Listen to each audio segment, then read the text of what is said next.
Maka tibalah kali ini ketika kaum Quraisy itu sudah berusaha membuat hal-hal yang mencelakai, maksudnya inginnya menyakiti kepada Rasulullah dan para sahabat, ternyata tidak mempan. Maka tibalah mereka mengadakan strategi-strategi yang luar biasa. Jadi mulailah dengan pendekatan yang baik-baik, dengan strategi yang lebih halus lagi. Kalau sebelumnya dengan strategi yang luar biasa, kok nggak mempan, maka tibalah kali ini masuk di bab membahas tentang strategi-strategi yang dilakukan oleh kaum Quraisy dengan cara yang lebih lembut dibandingkan dengan cara sebelumnya.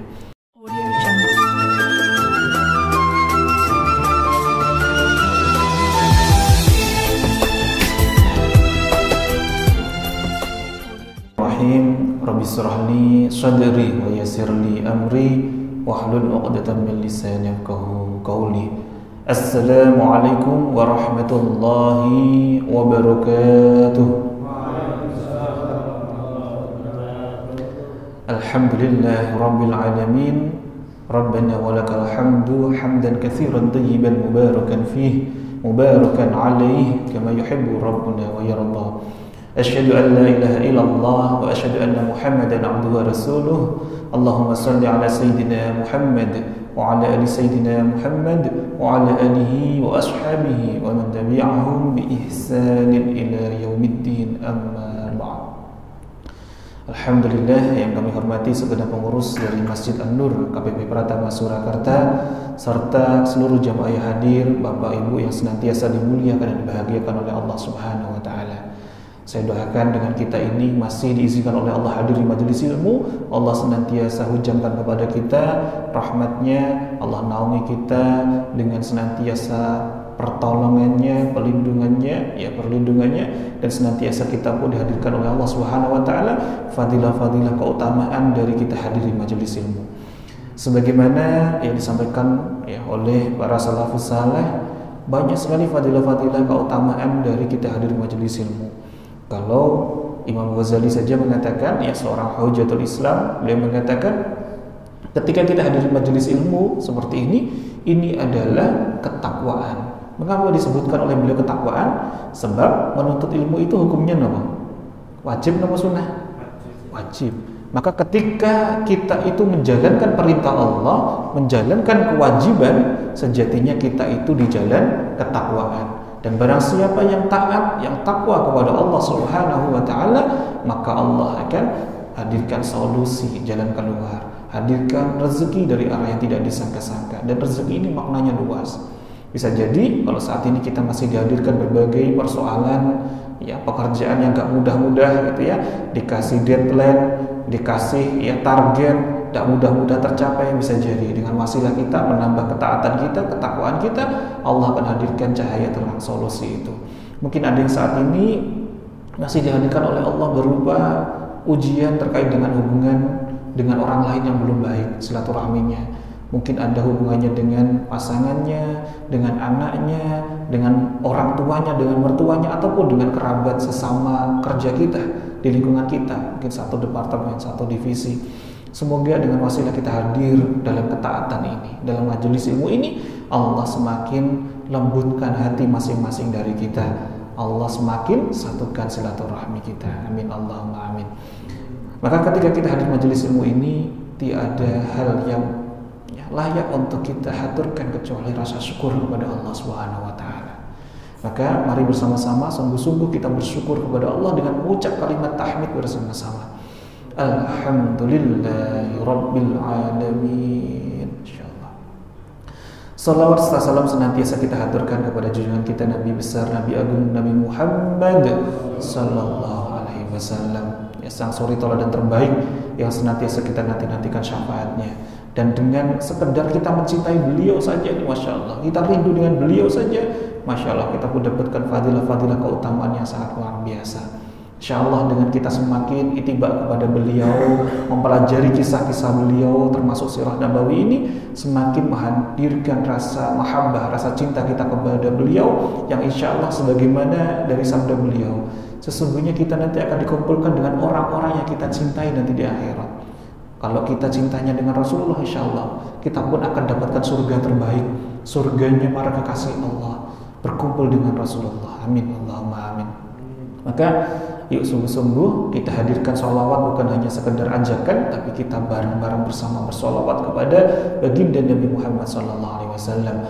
Allahumma salli ala Muhammad, Allahumma salli alaihi wa ala alihi wa sahbihi. Baik, alhamdulillah, bismillahirrahmanirrahim. Kita lanjutkan ya sesi kajian kita Sirah Nabawi ini. Kita hari ini sejatinya masuk di pertemuan yang ke-13 ya, dari lanjutan rangkaian bab yang kita pelajari di kitab Khulasatul Nurul Yakin. Kalau di dua pertemuan terakhir kemarin kita belajar tentang bagaimana gangguan-gangguan kaum Quraisy itu kepada Rasulullah. Kemudian di pertemuan terakhir kemarin gangguan-gangguan kaum Quraisy kepada sahabat-sahabat Rasulullah, termasuk ya kemarin kita membahas tentang kisahnya Bilal bin Rabah yang sangat luar biasa. Saat beliau ya dikasih batu-batu yang sangat panas tubuhnya, bahkan sampai ditindih dengan batu besar, dijemur di padang pasir, beliau masih senantiasa ahadun ahad, ahadun ahad. Beliau masih mengesahkan Allah Subhanahu wa taala. Padahal saat itu dipaksa dirinya untuk ya beralih untuk mengimani Lata dan Uzza, mengimani para berhala, tapi beliau sungguh-sungguh menjaga keimanan yang sangat luar biasa. Maka tibalah kali ini ketika kaum Quraisy itu sudah berusaha membuat hal-hal yang ya mencelakai, maksudnya inginnya menyakiti kepada Rasulullah dan para sahabat, ternyata tidak mempan. Maka tibalah mereka mengadakan strategi-strategi yang luar biasa. Jadi mulailah dengan pendekatan yang baik-baik, dengan strategi yang lebih halus lagi. Kalau sebelumnya dengan strategi yang luar biasa kok nggak mempan, maka tibalah kali ini masuk di bab membahas tentang strategi-strategi yang dilakukan oleh kaum Quraisy dengan cara yang lebih lembut dibandingkan dengan cara sebelumnya. Maka bismillahirrahmanirrahim. Qala al-musannifu rahimahullahu taala wa nafa'ana bihi wa bi ulumihi fid dharaini amin ya rabbal alamin. Kita masuk di bab matalibu Quraisyin, tuntutan-tuntutan ya oleh kaum Quraisy lin Nabi sallallahu alaihi wasallam, kepada baginda Nabi sallallahu alaihi wasallam. Ya. Lamma ra'at Quraisy, lama ketika ya ra'at mereka melihat ya, siapa yang melihat ya ini kaum Quraisy, annal idza'a, bahwa sesungguhnya cara mereka mengganggu, cara mereka menyakiti ya, lam yujdi naf'an, tidak memberikan faidah, tidak memberikan manfaat, ternyata enggak memberikan hasil ya. Bal zadal muslimina imanan wa yaqinan, bahkan zadal muslimina, malah menambah orang-orang Islam itu imannya, malah bertambah keimanannya ila Rasuli sallallahu alaihi wasallam. Maka mereka kemudian mulai mendekati dengan cara baik-baik kepada Rasulullah SAW. Nah, salah satunya kaum Quraisy ini mengutus ya dari perwakilan mereka yang bernama Uqbah bin Walid. Beliau ini mendatangi Rasulullah SAW, kemudian berkata kepada Rasulullah, wahai saudaraku, sesungguhnya engkau itu dari golongan kita, engkau itu juga dari keturunan orang yang baik, tapi mengapa engkau itu membawa perkara yang besar yang justru memecah belah persatuan mereka, membodoh-bodohkan mereka, bahkan engkau mencela agama mereka, Tuhan-Tuhan mereka, engkau mengkafirkan leluhur-leluhur mereka. Maka jika seandainya engkau itu melakukan ini semuanya bermaksud hanya ingin dapatkan harta saja, sungguh kami bersedia mengumpulkan seluruh harta dari golongan kami berikan kepadamu. Tapi jika karena engkau itu melakukan ini semua hanya karena ingin kemuliaan, ingin kedudukan saja, maka Uqbah bin Walid terus melanjutkan, kami akan jadikan engkau itu ketua kami, pemimpin dari kaum Quraisy. Ini cara membujuknya sangat halus kepada Rasulullah. Tapi jika engkau itu ternyata melakukan ini semua karena engkau itu terperdaya oleh gangguan jin dan engkau itu tidak mampu untuk mengobatinya, kami siap untuk mencarikan tabib terbaik ya, atau apa istilahnya, dokter terbaik untuk ya, mengobatimu. Tapi apa yang terjadi? Jawabnya Rasulullah, setelah selesai Uqbah bin Walid ini ya selesai mengucapkannya, Rasulullah SAW bertanya, Sudah cukupkah apa yang kau katakan? Dikatakanlah oleh Uqbah bin Malik, cukup. Lalu Rasulullah SAW membacakan Quran surah Fussilat, ya, yang diantaranya, ya, Rasulullah SAW sabdakan di ayat ke-14 sampai dengan ayat yang ke-17. A'udzu billahi minasyaitonir rajim. Bismillahirrahmanirrahim. إذ جاءتهم الرسل من بين أيديهم ومن خلفهم ألا تعبدوا إلا الله. Ketika para rasul itu datang kepada mereka dari depan dan dari belakang, mereka menyerukan alla ta'budu illallah, janganlah kamu menyembah selain Allah. Qalu law syaa rabbuna la'anzala malaikatan fa inna bima ursiltum bihi kafirun. Maka segolongan dari mereka yang diseru oleh para rasul terdahulu, mereka menjawab, kalau Tuhan kami ini menghendaki, tentunya Tuhan itu akan menurunkan malaikat-malaikatnya. Sesungguhnya kami ingkar kepada kerasulanmu. Maksudnya apa di sini? Ya, jadi ketika orang-orang yang Masya Allah belum beriman kepada Allah diseru, janganlah kamu menyembah selain Allah, malah justru mereka itu mengingkari dengan mengatakan apa? Jika memang Tuhan itu mengirimkan utusan, harusnya mereka menurunkan malaikat, bukan menurunkan, ya, engkau sebagai rasul, malah justru menyangkal. Kemudian dilanjutkan ke ayat 15.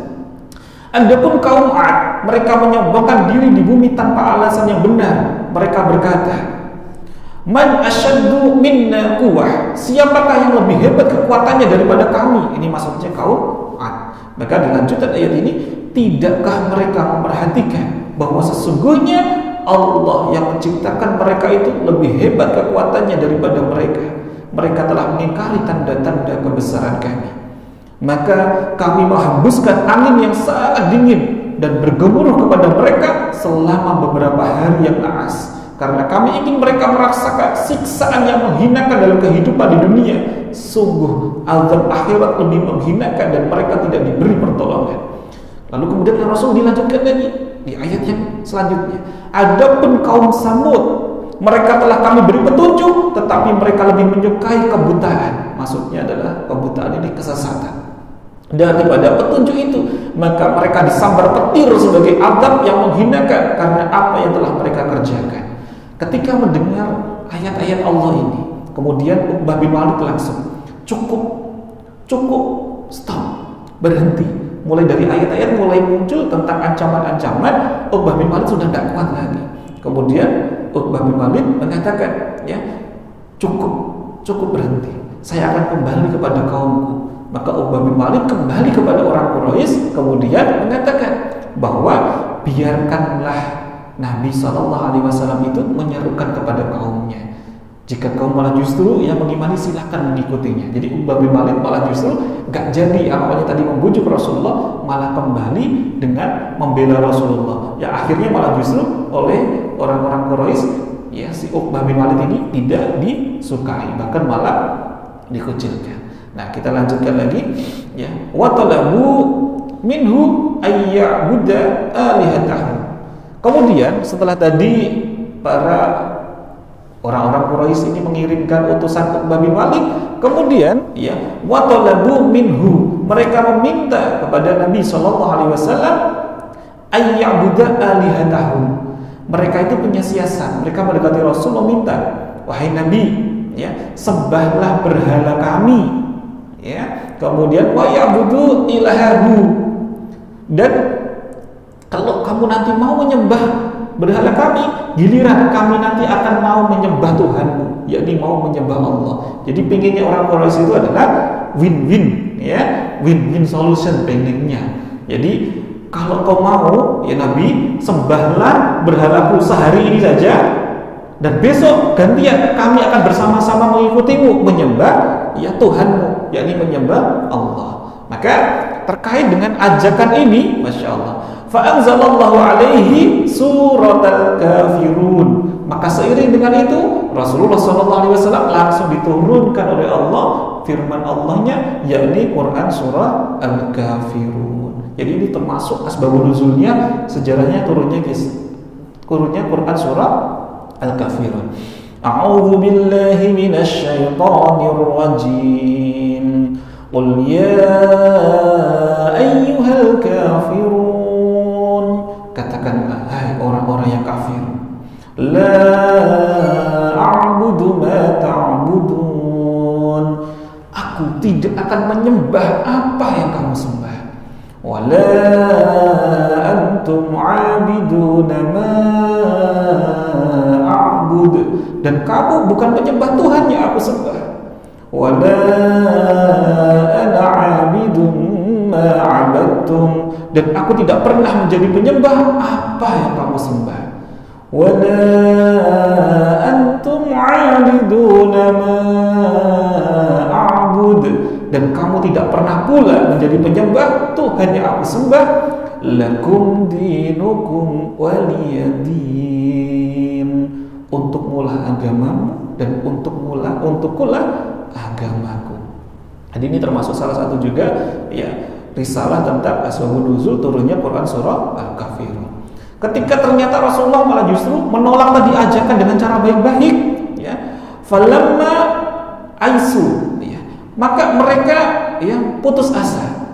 Talabu minhu, kemudian mereka meminta lagi kepada Rasulullah SAW ayyusqita minal Qur'ani. Mereka ingin ayyusqita itu mengurangi atau menghapus sebagian dari ayat-ayat Al-Qur'an, ma ya'idhuhum min dhammil alihatihim, khususnya tentang ayat-ayat yang menjadikan mereka itu marah, yakni tentang ayat-ayat yang di dalamnya ada tentang Allah itu mencela terkait dengan Tuhan-Tuhan mereka. Maksudnya mencela terkait dengan berhala-berhala. Wa ibadatihim, dan mencela tentang apa? Tentang ibadah-ibadahnya mereka, persembahannya mereka.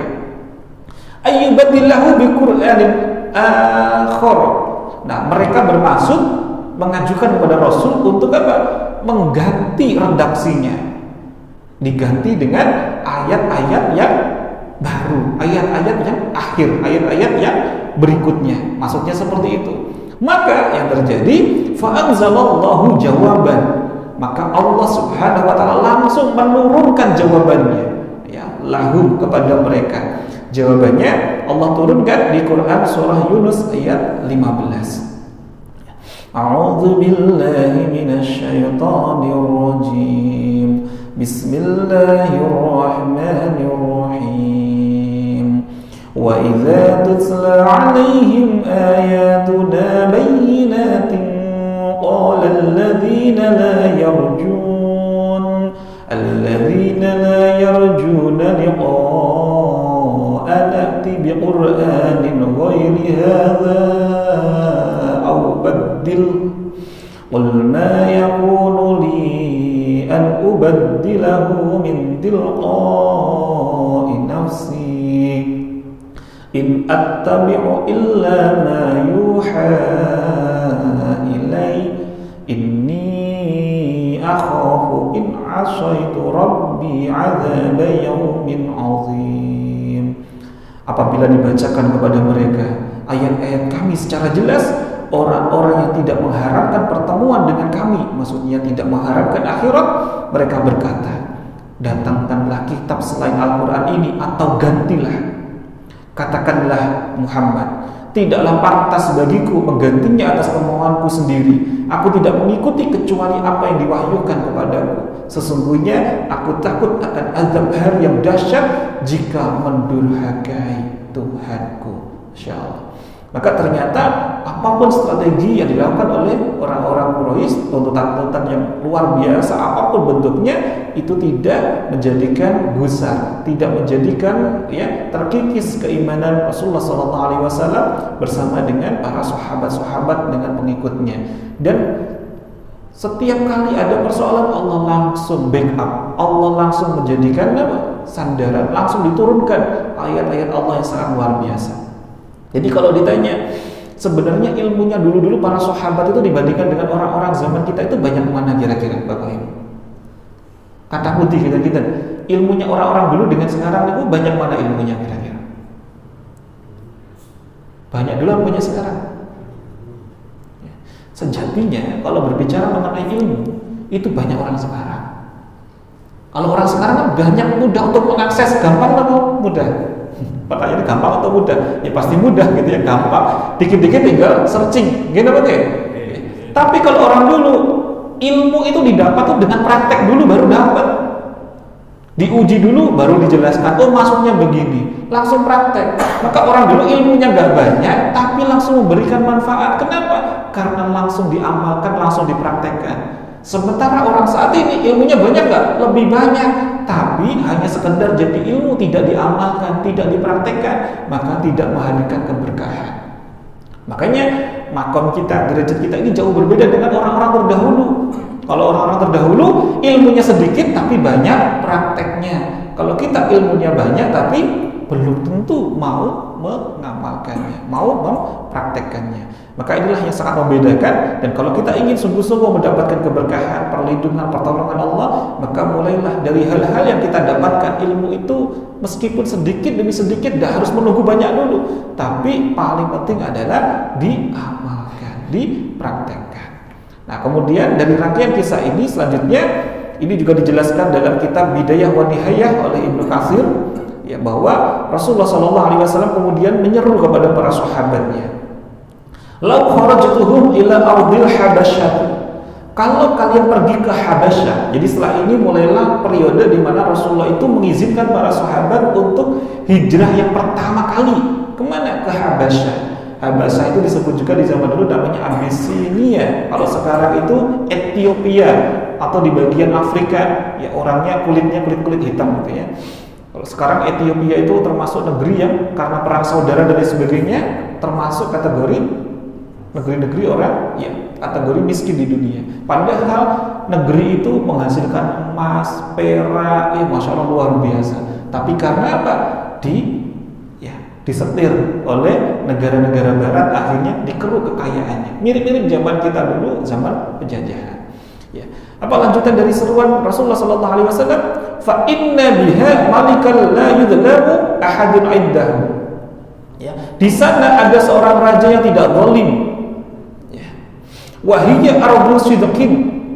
Ya, Habasyah itu, negeri itu adalah negeri yang tepat. Hatta yaj'alallahu lakum farajan mimma antum fihi. Sampai nanti Allah Subhanahu wa taala memberi jalan keluar bagi kalian dari kondisi yang kalian hadapi saat ini.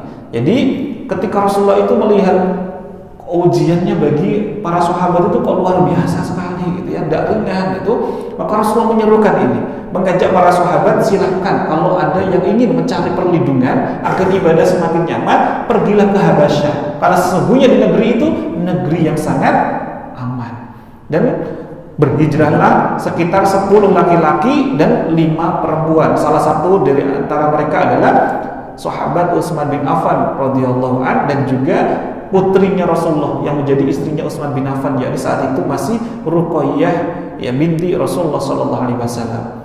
Mereka hijrah ya setelah 3 bulan adanya ujian yang sangat luar biasa, akhirnya mereka kembali lagi ke Mekah. Ini baru sejarah hijrah yang pertama, ya hijrah ke Habasyah, ke Ethiopia yang pertama kali.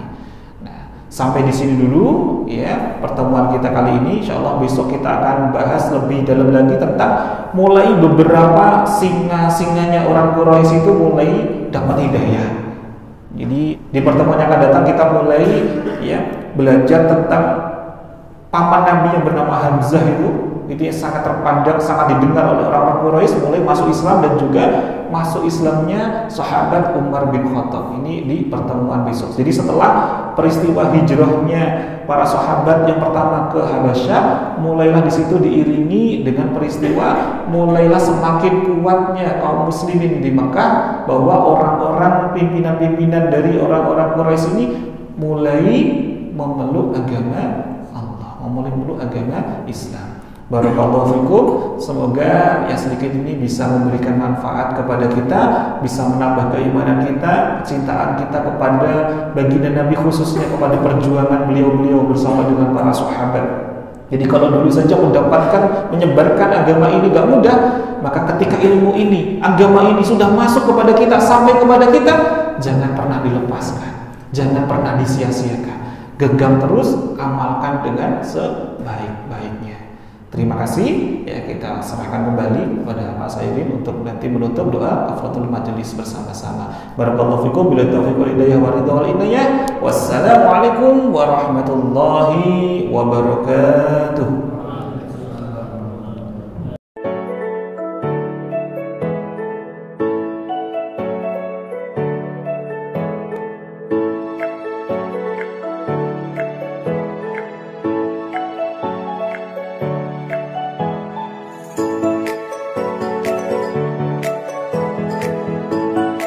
Alhamdulillahirrabbilalamin. Sahabat-sahabat Filah Best Learning Center yang kami cintai, sahabat-sahabat Magnet Rezeki, setelah Anda menyimak video ini, marilah senantiasa kita beristighfar kepada Allah Subhanahu wa Ta'ala untuk melepas perisai-perisai rezeki kita.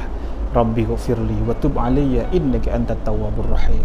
Ya Rabb, ampunilah kami, terimalah taubat kami, sesungguhnya Engkau Maha Penerima taubat dan Engkau Maha Penyayang. Dan mari senantiasa kita bersolawat kepada baginda Nabi Muhammad sallallahu alaihi wasallam.